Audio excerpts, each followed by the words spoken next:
Inilah kisah lahirnya Samuel menurut kitab Samuel.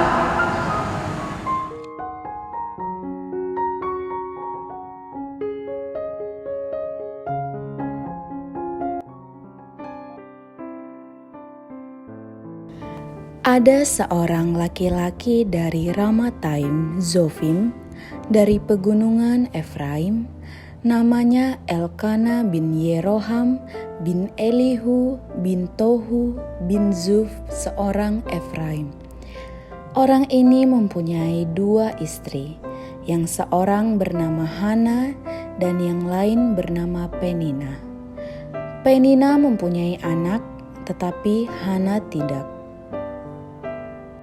Orang itu dari tahun ke tahun pergi meninggalkan kotanya untuk sujud menyembah dan mempersembahkan korban kepada Tuhan semesta alam di Silo.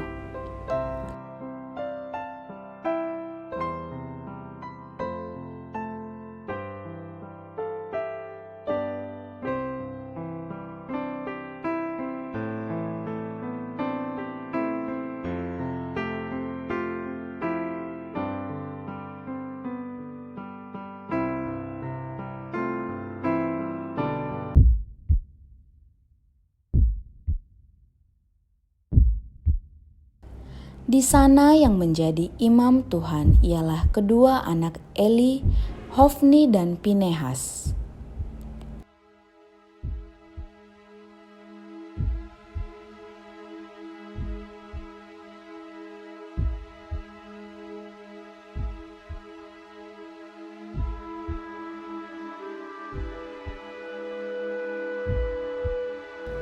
Pada hari Elkana mempersembahkan korban, diberikannya kepada Penina, istrinya, dan kepada semua anaknya yang laki-laki dan perempuan masing-masing sebagian.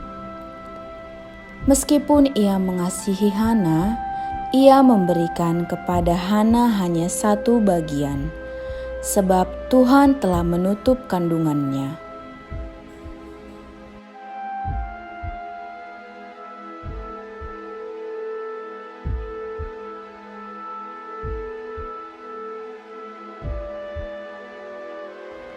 Tetapi madunya selalu menyakiti hatinya supaya ia gusar, karena Tuhan telah menutup kandungannya. Demikianlah terjadi dari tahun ke tahun. Setiap Hana pergi ke rumah Tuhan, Penina menyakiti hati Hana, sehingga ia menangis dan tidak mau makan. Lalu Elkana suaminya berkata kepadanya, Hana, kenapa engkau menangis? Mengapa engkau tidak mau makan? Mengapa engkau bersedih? Bukankah bagimu aku lebih berharga daripada 10 anak laki-laki?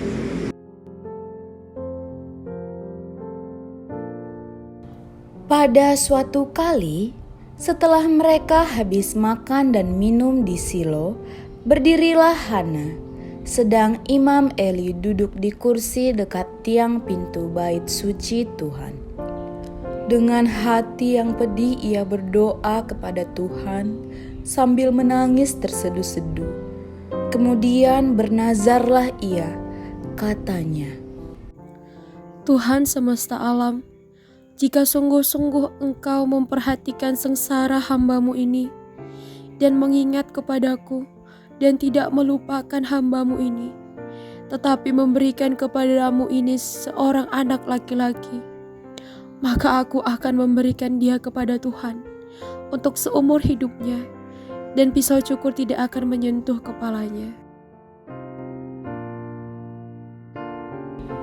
Ketika perempuan itu terus-menerus berdoa di hadapan Tuhan, maka Eli mengamat-amati mulut perempuan itu. Dan karena Hana berkata-kata dalam hatinya, dan hanya bibirnya saja yang bergerak-gerak, tetapi suaranya tidak kedengaran, maka Eli menyangka perempuan itu mabuk.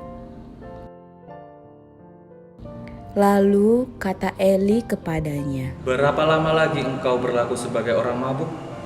Lepaskanlah dirimu daripada mabukmu."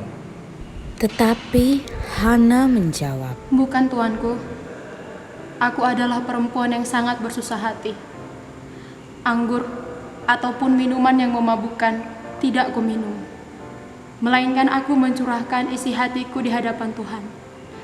Janganlah anggap hamba-Mu ini seorang perempuan dursila, sebab karena besarnya cemas dan sakit hatiku, aku berbicara demikianlah. jawab Eli. Pergilah dengan selamat, dan Allah Israel akan memberikan kepadamu apa yang engkau minta daripadanya. Lalu keluarlah perempuan itu, ia mau makan dan wajahnya tidak muram lagi. Keesokan harinya bangunlah mereka itu pagi-pagi, lalu sujud menyembah di hadapan Tuhan.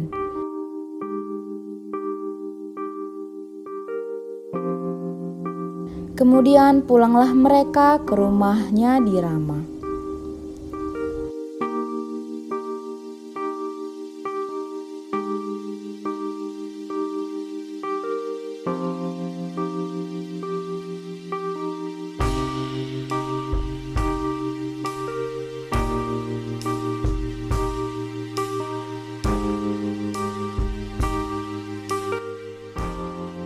Ketika Elkana bersetubuh dengan Hana istrinya, Tuhan ingat kepadanya.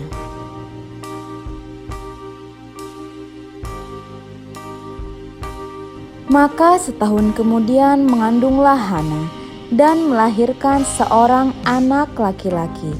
Ia menamai anak itu Samuel, sebab katanya, Aku akan menamai dia Samuel, sebab aku telah memintanya daripada Tuhan. Elkana laki-laki itu pergi dengan seisi rumahnya, mempersembahkan korban sembelihan tahunan dan korban nazarnya kepada Tuhan. Tetapi Hana tidak ikut pergi, sebab katanya kepada suaminya, Nanti apabila anak itu cerai susu, aku akan mengantarkan dia, maka ia akan menghadap ke hadirat Tuhan dan tinggal di sana seumur hidupnya. Kemudian Elkana suaminya itu berkata kepadanya, Berbuatlah apa yang engkau pandang baik. Tinggallah sampai engkau menyapih dia.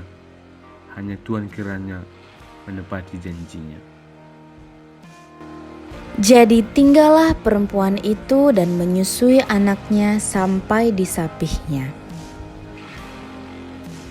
Setelah perempuan itu menyapih anaknya, dibawanyalah dia dengan seekor lembu jantan yang berumur 3 tahun, 1 eva tepung dan sebuyung anggur. Lalu diantarkannya ke dalam rumah Tuhan di Silo. Waktu itu masih kecil betul kanak-kanak itu. Setelah mereka menyembelih lembu, mereka mengantarkan kanak-kanak itu kepada Eli. Lalu kata perempuan itu, Mohon bicara tuanku, demi tuanku hidup, akulah perempuan yang dahulu berdiri di sini dekat tuanku untuk berdoa kepada Tuhan. Untuk mendapat ini anak inilah aku berdoa, dan Tuhan telah memberikannya kepadaku apa yang kuminta daripadanya. Maka aku pun menyerahkannya kepada Tuhan. Seumur hidup terserahlah ia kiranya kepada Tuhan.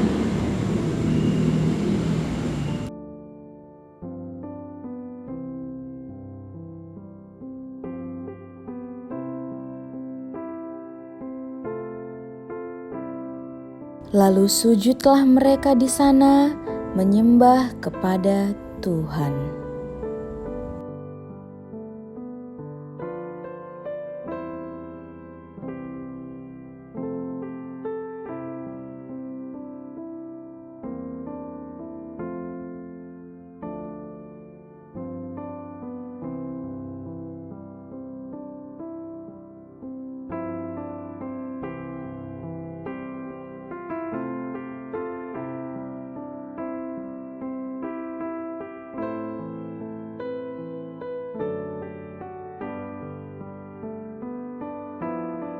Demikianlah sabda Tuhan. Syukur kepada Allah.